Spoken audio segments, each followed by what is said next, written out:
నువ్వు ప్రార్థించేవాడివి అయితే సాతాను నువ్వు జయిస్తావు. ప్రార్థన లేని క్రైస్తవుడు సాతానికి బానిసైపోతాడు.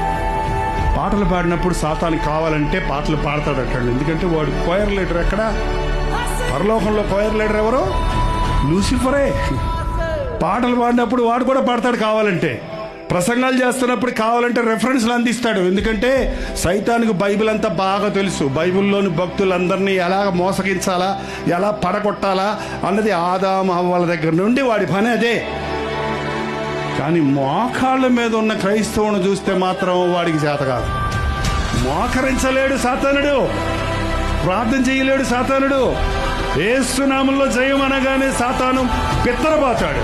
అందుకని క్రైస్తవుడు ఏదన్నా పాటలు పాడతాడు, ప్రసంగాలు చేస్తాడు, ప్రసంగాలు వింటాడు, కానీ ప్రార్థన చేయకుండా చేస్తున్నాడు సాతాను. మీరు ప్రార్థించే క్రైస్తవులుగా ఉండండి. ప్రార్థించే క్రైస్తవులు.